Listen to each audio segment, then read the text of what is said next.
Part 2. I had an old chair. It was a great chair. My fast for the time, it was only 6 miles an hour, or 6.5, I can't remember, but it was fast for the time. We were going to some grass, and I did not see a ditch. I have a bad depth perception, and I just was going fast, and I did not see this ditch. I didn't even have my feet rests on my chair. I took them off because I was just, I don't know. So I ran right down into this ditch, and my foot was out, and it got like smashed between my chair and the ground, and basically I broke my ankle. So everyone thinks that's not funny, but kind of weird. Like, how does a crit break her ankle, right? Well, that's how you do it. So, um, I was in great pain, I swear. Oh my gosh. And they asked me even if I wanted to go home. I'm like, no, I don't want to go home. I love camp. I do not want to go home. I hate home. No, I'm just kidding. But, so I suffered through it. It was only 2 days left of camp anyway, but we did our horseback riding, we did the ropes course. I love all that stuff before this happened, and so I'm like, well, we don't have anything left. I mean, they could go swimming again or something, but I have to stay and stick it out. So, and it brought me this nice, beautiful red dress. Um, well, not for camp, but I had it and I brought it with me for the dance. And I got these red high heels and everything. And so I put on everything, but I could not on Friday. I suffered through Thursday and Friday, and then Friday night came the dance. I got dressed, everything. I could not wear my right shoe. My foot hurt so bad. So I just had a sock on. I felt so weird. I just got this beautiful red dress. I've got one high heel on and one sock. I'm like, oh my gosh. Excuse me, breakfast. So, guys came and went. I really don't get a lot of, dates. I say, hey, save me a dance, whatever, and maybe one person, maybe a counselor will dance with me, which is totally awesome, but and then, but I really don't, I'm not, I guess, popular. I don't know. So, Jason found me. He said he had some dances with other ladies too, and other counselors, and so, but once we hooked up, like, we chilled out and danced and hung out for the rest of the night. As long as the dance was. I can't remember how long it lasted. I think 3 hours, but we hung out for the rest of that time. And so, and then I can't remember if it was that night or Saturday. Maybe it was Saturday when we were leaving. I got his address. To write to him and to call him and whatnot, because that's, what you do at camp, right? And he asked me to be his girlfriend. I cannot remember if that was the Friday or the Saturday. But I'm like, yeah, sure, whatever, because, I told you earlier, I never had a boyfriend, right? And then I lived in Plano, and he lived in Midland, and he said Midland, and I'm like, what is Midland, right? I don't even know where or what that is. I said, yeah, sure, I'll be your girlfriend, whatever.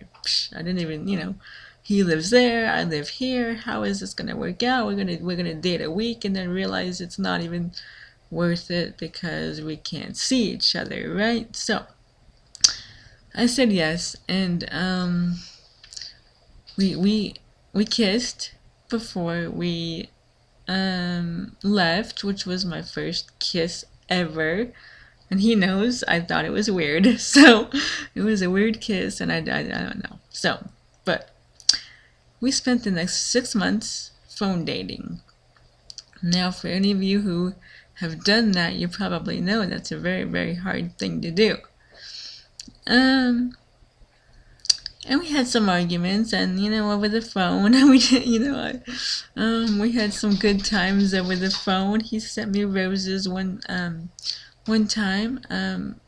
That was June, right? I told you so. In August, I came to Midland for a week, and his caregiver took care of me, and I hung out for the whole week.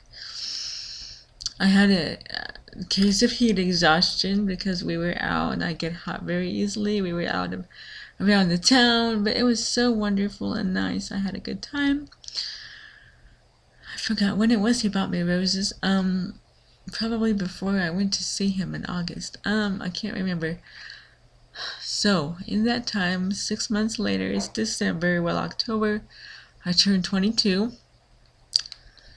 I had found out, he told me one time, his mom thought I was much younger. He was 23 when we met, and I was 21. And she says, Jason, what are you doing with this 16-year-old? And he's like, she's 21, Mom. So that was kind of cool. But, I had turned 22, and now by then it's December of 2000, and I'm thinking, okay, well, I got a boyfriend in Texas. Well, at that point, the last week of September, we had moved to Virginia, and so I'm not even in Texas anymore, right? I'm like, okay, well, I'm 22 now. I got a boyfriend in Texas. I'm in Virginia. What the hell, okay? So I'm either gonna have to be fair to him and break it off or I'm gonna have to move. So this is probably a different story, but just to touch up on this, my home life was odd, and we were out far from everybody I ever knew, and it was just crazy stuff going on, and it was a mess. And I'm like, you know what? I just gotta get out of here. I'm 22 years old. I got a boyfriend. I just have to get out of here. So I called up one of my best friends at the time. I paid for her bus ticket to help me to come up to Virginia, help me pack and just take what I need to survive, right? Like on Spaceballs, take only what you need to survive. Yeah. So I took 3 duffel bags with clothes and my most important valuables, and I left. I left Virginia. I left my family. I came down here to be with Jason. So, and then that was December. So then in February, Jason's caregiver took me again on a bus back to Virginia. I had left my van. I should have taken my van first, right? But I left the van. So Jason's caregiver helped me pack the van up with everything that could possibly fit into it of mine. And we drove the van back here, and then it was completely official. But that is the story in these 2 videos of how I met Jason. And it's really an incredible thing, because I was scared. I was so scared. I never was away from my home ever, except for that week at camp, right?